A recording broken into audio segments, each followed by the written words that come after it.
We about to turn it up.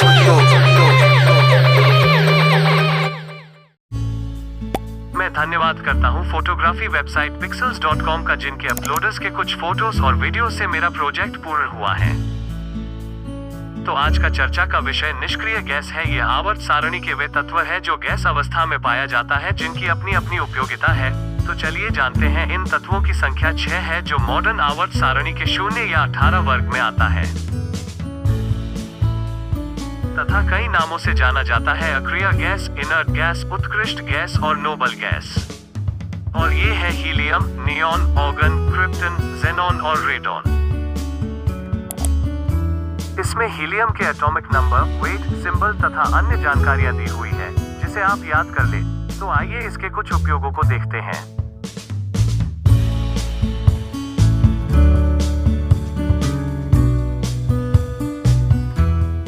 इस तत्व की खोज 18 अगस्त 1868 को 2 खगोल वैज्ञानिकों पियर यानसन और नॉर्मन लॉकियर ने साथ मिलकर किया था।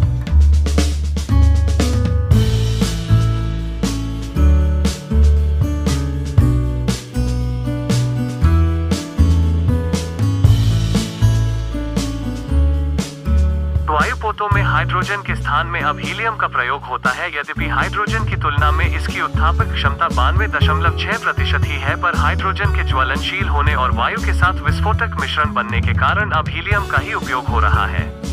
मौसम का पता लगाने के लिए बैलूनों में भी हीलियम का आज उपयोग हो रहा है।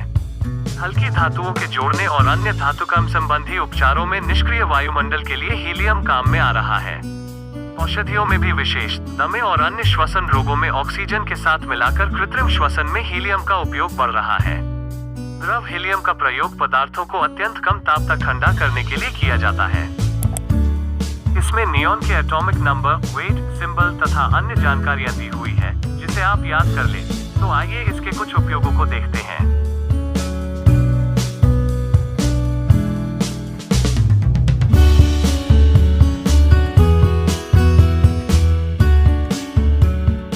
रैमजे और टैवर्स ने 1898 में इस गैस की खोज की थी और वायु से इसे प्राप्त किया था।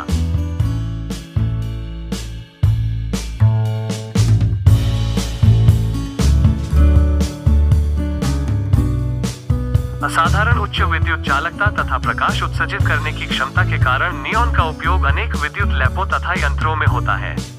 चिनगारी प्लग परीक्षी में भी यह काम आता है।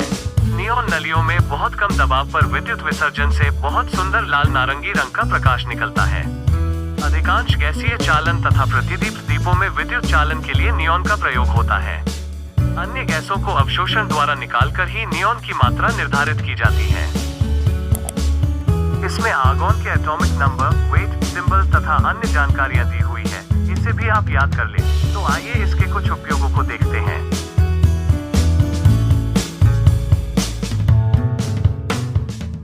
ऑर्गन को सर विलियम रामसे और लॉर्ड रेले दोनों ने मिलकर खोजा था।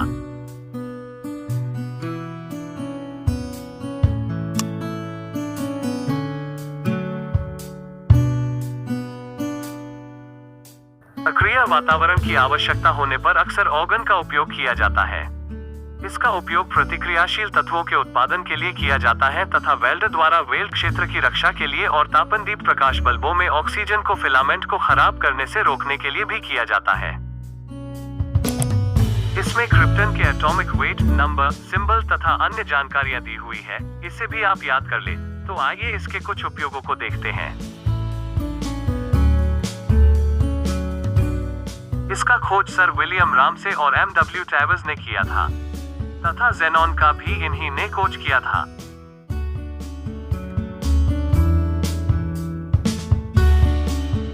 क्रिप्टन का उपयोग व्यावसायिक रूप से ऊर्जा बचत फ्लोरोसेंट रोशनी के लिए भरने वाली गैस के रूप में किया जाता है एवं प्राइम स्पीड फोटोग्राफी के लिए फोटोग्राफिक फ्लैश में कार्यरत है।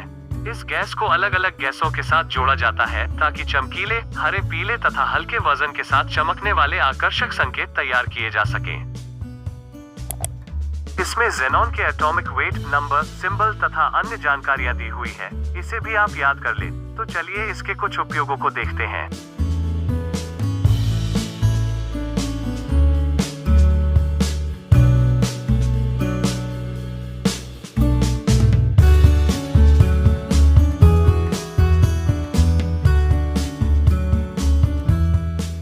जेनोन का उपयोग फोटोग्राफिक फ्लैश में, मोशन पिक्चर प्रोजेक्शन के लिए उच्च दबाव वाले आर्क लैंप में और पराबैंगनी प्रकाश का उत्पादन करने के लिए उच्च दबाव वाले आर्क लैंप में किया जाता है।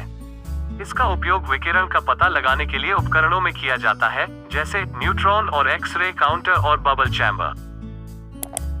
इसमें रेडॉन के एटॉमिक वेट, नंबर, सिंबल तथा अन्य जानकारियां दी हुई है। इसे भी आप याद कर ले। तो चलिए इसके कुछ उपयोगों को देखते हैं। इसका खोज सर विलियम रामसे और आर विटलॉ ग्रे ने किया था।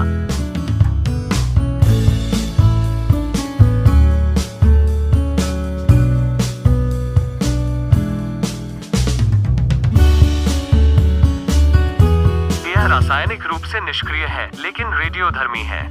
कुछ अस्पतालों में रेडॉन का उपयोग ट्यूमर के इलाज के लिए मिनट ट्यूबों में गैस को सील करके और उन्हें ट्यूमर में प्रत्यारोपित करके स्वस्थानी बीमारी का इलाज करने के लिए किया जाता था। इन गैसों का नेचर संतृप्त इलेक्ट्रॉनिक विन्यास रखने के कारण यह ना ही किसी तत्व से इलेक्ट्रॉन को लेती है और ना ही इलेक्ट्रॉन को दान करती है, अर्थात किसी भी रासायनिक अभिक्रिया में भाग नहीं लेती है। इसी कारण इसे अक्रिय गैस कहते हैं।